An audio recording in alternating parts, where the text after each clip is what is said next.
Polity में परेशान हो, कॉन्सेप्ट क्लियर नहीं है, कुछ समझ नहीं आता, क्या करूं, चिंता क्यों करते हो? एक जर्नी जो स्टार्ट करी थी द संविधान शो, आज उसका 6वां अध्याय है। तो चलो शुरू करते हैं।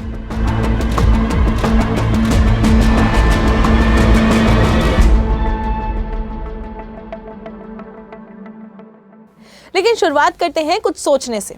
तो सोचिए, कल सुबह आप उठो और गवर्नमेंट एक नया ऑर्डर पास कर देती है। आज से किसी को भी अपनी बात बोलने की परमिशन नहीं है। ना आप सोशल मीडिया पर कुछ लिख सकते हो, ना किसी प्रोटेस्ट में पार्टिसिपेट कर सकते हो, ना गवर्नमेंट के खिलाफ अपने ओपिनियन रख सकते हो, या फिर सिर्फ अपनी कास्ट या रिलीजियस की वजह से गवर्नमेंट जॉब देने से मना कर दिया जाए, या बिना किसी वजह के पुलिस आपको अरेस्ट करके ले जाए। मैं आपसे एक सिंपल सा क्वेश्चन पूछती हूँ, अगर गवर्नमेंट इतनी पावरफुल हो जाए तो आम आदमी को कौन बचाएगा? इसी सवाल का जवाब देते हैं फंडामेंटल राइट्स। ये सिर्फ कॉन्स्टिट्यूशन के एक चैप्टर नहीं है, ये हर इंडियन सिटीजन की सबसे बड़ी कॉन्स्टिट्यूशनल शील्ड है। और बिलीव मी, अगर फंडामेंटल राइट्स ना होते तो डेमोक्रेसी सिर्फ एक शब्द बनकर रह जाती। तो दोस्तों, जब इंडिया आज़ाद हुआ तब कॉन्स्टिट्यूशन मेकर्स के सामने सिर्फ गवर्नमेंट बनाने का चैलेंज नहीं था, उनके सामने एक और बहुत बड़ा चैलेंज था, गवर्नमेंट को कंट्रोल कैसे किया जाए। क्योंकि हिस्ट्री हमें एक बात सिखाती है, जब भी किसी रूलर या गवर्नमेंट को अनलिमिटेड पावर मिलती है तो सबसे पहले सफर कौन करता है? Common citizen. इसीलिए कॉन्स्टिट्यूशन मेकर्स ने डिसाइड किया, गवर्नमेंट को पावर्स तो मिलेंगे ही, लेकिन सिटीजन्स को भी कुछ ऐसे राइट्स मिलेंगे जिन्हें कोई आसानी से छीन ना सके। और इसी सोच से जन्म हुआ फंडामेंटल राइट्स का। फंडामेंटल राइट्स होते क्या हैं? फंडामेंटल राइट्स वो बेसिक ह्यूमन फ्रीडम है जो कॉन्स्टिट्यूशन हर इंडिविजुअल को गारंटी करता है। इनका पर्पस क्या है? सभी लोगों को इक्वालिटी, फ्रीडम और प्रोटेक्शन देना, चाहे वो किसी भी रिलीजन के हो, किसी भी कास्ट से हो, किसी भी लैंग्वेज या बैकग्राउंड से बिलोंग करते हो। यानी लॉ की नज़र में हर इंसान की डिग्निटी, इक्वालिटी इक्वली इंपॉर्टेंट है। अच्छा, एक बात सोची है कभी कि कॉन्स्टिट्यूशन के अंदर तो इतने सारे राइट्स हैं, तो हर राइट फंडामेंटल राइट क्यों नहीं है? प्रॉपर्टी खरीदना भी एक राइट है, कॉन्ट्रैक्ट करना भी एक राइट है, तो फिर सिर्फ कुछ राइट्स को ही फंडामेंटल क्यों कहा गया है? क्योंकि ये राइट्स इंसान को फ्रीडम और डिग्निटी से डायरेक्टली जोड़ते हैं। और सबसे इंपॉर्टेंट बात, ये राइट्स गवर्नमेंट के अगेंस्ट प्रोटेक्शन भी देते हैं, यानी गवर्नमेंट भी इन राइट्स को बिना कॉन्स्टिट्यूशनल जस्टिफिकेशन के वायलेट नहीं कर सकती। और इंडिया में हमेशा रूल ऑफ लॉ चलेगा, रूल ऑफ मैन बिल्कुल भी नहीं। मतलब देश किसी इंडिविजुअल की मर्जी से नहीं चलेगा, कॉन्स्टिट्यूशन और लॉ के अकॉर्डिंग ही चलेगा। और इसी वजह से फंडामेंटल राइट्स को कॉन्स्टिट्यूशन के पार्ट 3 में प्लेस किया गया है। अब एक मजेदार बात करते हैं, क्या फंडामेंटल राइट्स का आइडिया इंडिया ने खुद इन्वेंट किया? बिल्कुल भी नहीं। ये कॉन्सेप्ट बहुत सालों से कॉन्स्टिट्यूशनल जर्नी का रिजल्ट है। चलिए एक छोटी सी टाइम ट्रैवल करते हैं। सफर शुरू होता है 1215 से। इंग्लैंड के किंग जॉन को एक डॉक्यूमेंट साइन करना पड़ा जिसका नाम था मैग्ना कार्टा। ये दुनिया का पहला ऐसा डॉक्यूमेंट था जिसने एक रेवोल्यूशनरी आइडिया दिया, किंग भी लॉ से ऊपर नहीं है, यानी पावर अनलिमिटेड नहीं होती है।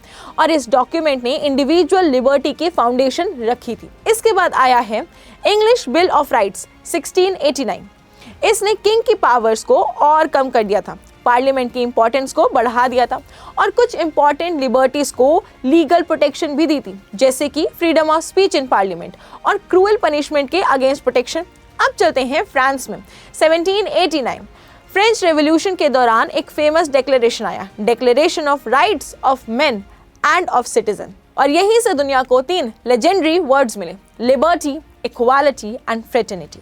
ये 3 आइडियल्स बाद में इंडियन कॉन्स्टिट्यूशन के कोर वैल्यूज भी बने हैं। फिर आया है अमेरिकन बिल ऑफ राइट्स 1791।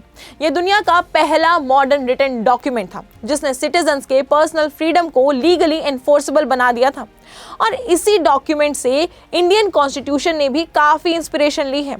अब सवाल क्या है, इंडिया में फंडामेंटल राइट्स की डिमांड कब शुरू हुई? बहुत लोग सोचते हैं कि ये डिमांड कॉन्स्टिट्यूशन बनने के बाद आई, लेकिन सच ये है ये डिमांड इंडिपेंडेंस से बहुत पहले शुरू हो चुकी थी। सबसे पहला मेजर स्टेप था स्वराज बिल 1895।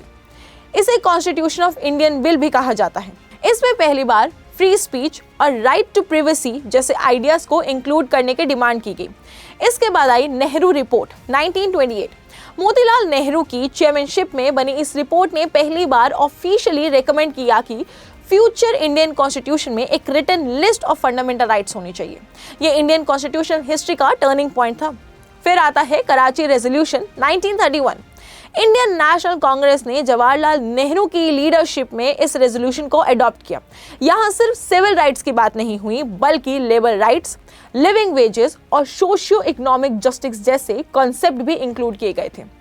यानी फ्रीडम के साथ डिग्निटी भी इक्वली इंपॉर्टेंट है। फाइनली 1946 में कॉन्स्टिट्यूट असेंबली बनी और सरदार वल्लभ भाई पटेल की एडवाइजरी कमेटी ने फंडामेंटल राइट्स को फाइनल शेप दिया। कमेटी ने दुनिया के कई कॉन्स्टिट्यूशन को स्टडी किया, लेकिन सबसे ज्यादा इंस्पिरेशन किससे ली तो वो था अमेरिकन बिल ऑफ राइट्स से। और इसी प्रोसेस के बाद फंडामेंटल राइट्स को कॉन्स्टिट्यूशन के पार्ट 3 के अंदर आर्टिकल 12 से लेकर 35 में इंक्लूड किया गया। 26 जनवरी 1950 जैसे ही कॉन्स्टिट्यूशन इंप्लीमेंट हुआ, वैसे ही फंडामेंटल राइट्स भी एनफोर्स कर दिए गए थे। अब ये सिर्फ एक मॉरल प्रॉमिस नहीं थे, बल्कि लीगल एनफोर्सेबल कॉन्स्टिट्यूशनल गारंटी बन चुके थे। लेकिन कहानी यहीं खत्म नहीं होती। 1970 के बाद सुप्रीम कोर्ट ने फंडामेंटल राइट्स की इंटरप्रिटेशन को और ब्रॉड बना दिया। राइट टू लाइफ का मतलब सिर्फ जिंदा रहना नहीं था, बल्कि डिग्निटी के साथ जीना भी था। इसी जुडिशियल इंटरप्रिटेशन के थ्रू प्राइवेसी, क्लीन एनवायरनमेंट और लाइवलीहुड जैसे राइट्स को भी आर्टिकल 21 के अंदर रिकॉग्नाइज किया गया। यानी फंडामेंटल राइट्स एक लिविंग कॉन्सेप्ट है जो सोसाइटी के साथ इवॉल्व होते रहते हैं। लेकिन अब एक इंपॉर्टेंट क्वेश्चन है, क्या फंडामेंटल राइट्स अनलिमिटेड होते हैं? क्या गवर्नमेंट कभी इन्हें रिस्ट्रिक्ट नहीं कर सकती? और अगर गवर्नमेंट कोई ऐसा लॉ बना दे जो फंडामेंटल राइट्स के अगेंस्ट हो, तो उस लॉ का क्या होगा? इसी सवालों का जवाब हमें आर्टिकल 12 और 13 ने दिया। और फंडामेंटल राइट्स एक्चुअली में कैसे हैं, इसका जवाब हमें देते हैं फीचर्स ऑफ फंडामेंटल राइट। तो सबसे पहले बात करते हैं फीचर्स की। सबसे पहले आता है फंडामेंटल राइट्स कॉन्स्टिट्यूशन के पार्ट 3 में है, यानी आर्टिकल 12 से लेकर 35 में दिए गए हैं। इसी वजह से पार्ट 3 को कॉन्स्टिट्यूशन का सबसे पावरफुल पार्ट भी कहा जाता है, क्योंकि ये डायरेक्टली सिटीजन और स्टेट के रिलेशन को डिफाइन करता है। अब मान लीजिए आपका फंडामेंटल राइट वायलेट हो जाता है, अब क्या होगा? क्या आप सिर्फ कंप्लेंट लिखकर घर बैठ जाएंगे? अरे बिल्कुल भी नहीं।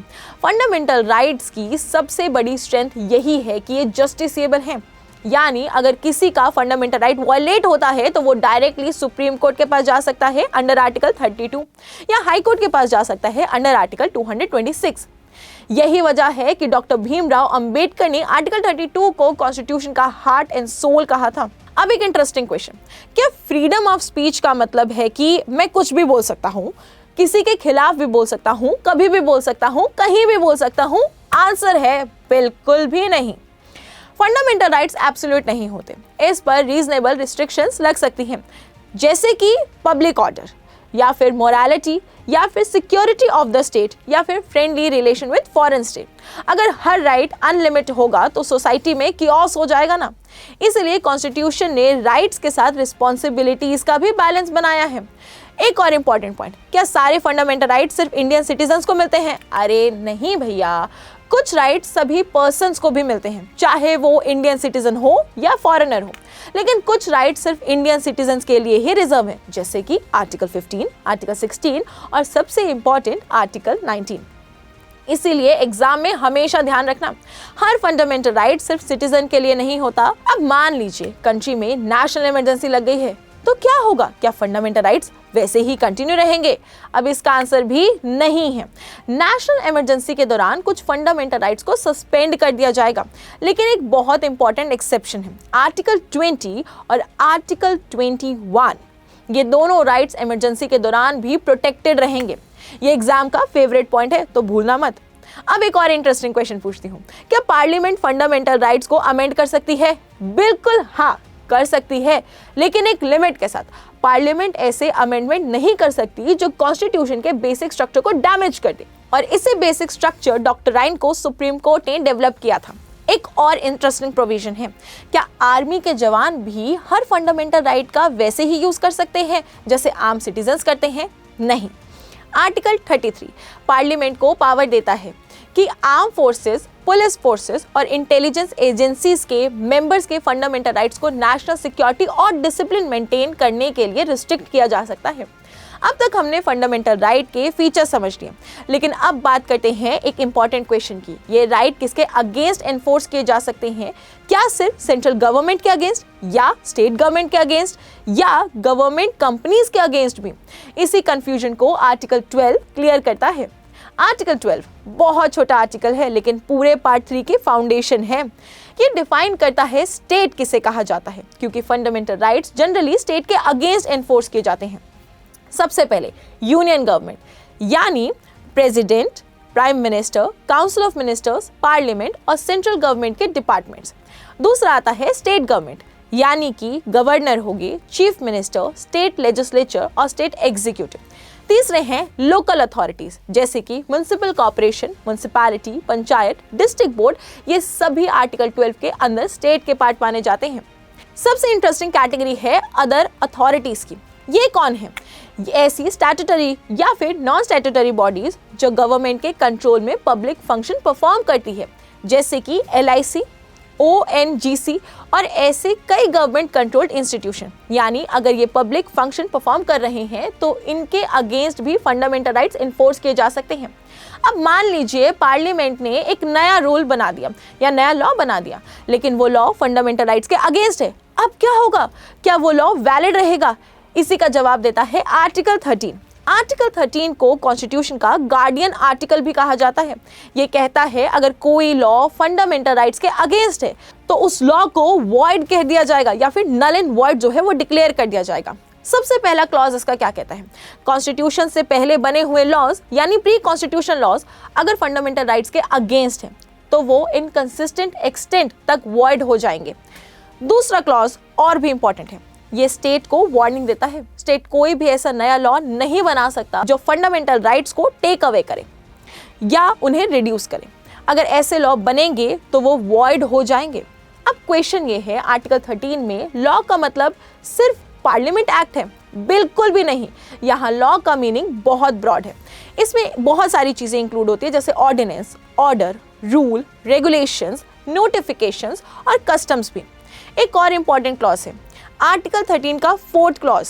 कॉन्स्टिट्यूशनल अमेंडमेंट्स जो आर्टिकल 368 के अंदर किए जाते हैं उन्हें आर्टिकल 13 के स्कोप से बाहर रखा गया है। लेकिन याद रखिएगा, सुप्रीम कोर्ट ने बाद में बेसिक स्ट्रक्चर डॉक्ट्राइन डेवलप किया, जिसके बाद कॉन्स्टिट्यूशनल अमेंडमेंट्स भी जुडिशियल रिव्यू का सब्जेक्ट बन गए। अब सवाल है, ये डिसाइड कौन करेगा कि लॉ वैलिड है या फिर इनवैलिड? इसका आंसर है जुडिशरी।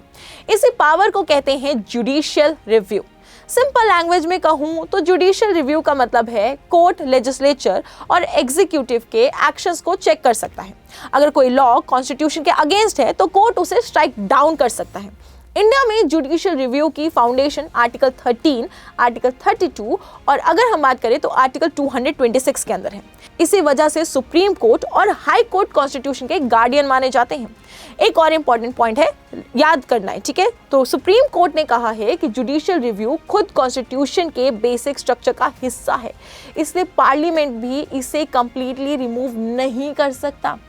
अब आता है एक इंपॉर्टेंट डॉक्ट्राइन, एक नहीं 2-3 है लेकिन बहुत इंपॉर्टेंट है, जिससे स्टूडेंट सबसे ज्यादा डरते हैं, लेकिन आज के बाद कभी नहीं डरोगे। पहला है डॉक्ट्राइन ऑफ इक्लिप। नाम सुनते ही सूरज चांद याद आ जाता है ना, और वही इसका कॉन्सेप्ट भी है। सोचो, सूरज कहीं गया नहीं है, बस चांद उसके सामने आ गया है। सूरज टेम्परेरी हाइड हो गया है, थोड़ी देर बाद चांद हट गया है और सूरज फिर दिखने लगा है। बिल्कुल वैसे ही प्री कॉन्स्टिट्यूशनल लॉज जो फंडामेंटल राइट्स के अगेंस्ट हैं, वो राइट्स खत्म नहीं होते हैं, बस टेम्परेरी डॉर्मेंट हो जाते हैं। अगर फ्यूचर में कॉन्स्टिट्यूशनल अमेंड के थ्रू कॉन्फ्लिक्ट खत्म हो जाए तो वो लॉ दोबारा एक्टिव हो सकते हैं। याद रखो, डॉक्ट्राइन ऑफ इक्लिप सिर्फ प्री कॉन्स्टिट्यूशनल लॉज पर ही अप्लाई होता है, पोस्ट कॉन्स्टिट्यूशनल लॉज पर बिल्कुल भी नहीं। अब लास्ट डॉक्ट्राइन, डॉक्ट्राइन ऑफ सर्वेबिलिटी। इसका कॉन्सेप्ट बहुत प्रैक्टिकल है। मैं आपसे एक क्वेश्चन पूछती हूँ, चलो आखिरी क्वेश्चन है बस, ठीक है? अगर किसी लॉ का सिर्फ एक सेक्शन अनकॉन्स्टिट्यूशनल है तो क्या पूरा लॉ डिलीट हो जाना चाहिए? जरूरी नहीं है। डॉक्ट्राइन ऑफ सर्वेबिलिटी कहता है अगर किसी लॉ का सिर्फ एक पार्ट अनकॉन्स्टिट्यूशनल है और बाकी लॉ इंडिपेंडेंटली वर्क कर सकता है तो कोर्ट सिर्फ उस इनवैलिड पार्ट को रिमूव कर देगी, पूरा लॉ कैंसिल नहीं करेगी। लेकिन अगर वैलिड और इनवैलिड पार्ट्स इतने इंटरकनेक्टेड हैं कि अलग अलग नहीं किए जा सकते तो पूरे लॉ को वॉइड किया जा सकता है। तो दोस्तों, आज हमने सिर्फ फंडामेंटल राइट्स की डेफिनेशन नहीं समझी बल्कि उनके पीछे की कॉन्स्टिट्यूशनल फिलॉसफी भी समझी। हमने देखा कि फंडामेंटल राइट्स का हिस्टोरिकल एवोल्यूशन कैसे हुआ, उनके फीचर्स क्या थे, आर्टिकल 12 का स्टेट क्या है, आर्टिकल 13 का protection, judicial review, doctrine of Eclipse और डॉक्ट्रिन ऑफ सर्वेबिलिटी क्या है। अब हमारे फाउंडेशन कंप्लीट हो चुका है। अगले लेक्चर में कॉन्स्टिट्यूशन का सबसे इंपॉर्टेंट और एग्जाम का फेवरेट टॉपिक शुरू करेंगे, राइट टू इक्वालिटी, आर्टिकल 14 से 18, जहां हम समझेंगे कि कॉन्स्टिट्यूशन इक्वालिटी को सिर्फ एक स्लोगन नहीं बल्कि एक इन्फोर्सेबल लीगल राइट कैसे बनाता है। और इसी के साथ ये अध्याय भी खत्म होता है। लेकिन इसी इंटरेस्टिंग वे में भारत के संविधान को समझना है, एग्जाम में कोई क्वेश्चन पॉलिटी से गलत ना हो, ऐसे कॉन्सेप्ट को क्लियर करना है तो अभी चैनल को सब्सक्राइब कर लो। और हाँ, अपने दोस्तों को भी कॉन्सेप्ट क्लियर करवाने हैं तो फटाफट से शेयर कर दो। भाई यहाँ तक वीडियो देखी है तो फटाफट से लाइक करके जाना, क्योंकि मुझे पता है वीडियो तो पसंद आई है। और इसी के साथ हम मिलते हैं अगले सेशन में, तो चैनल को सब्सक्राइब करना मत भूलेगा।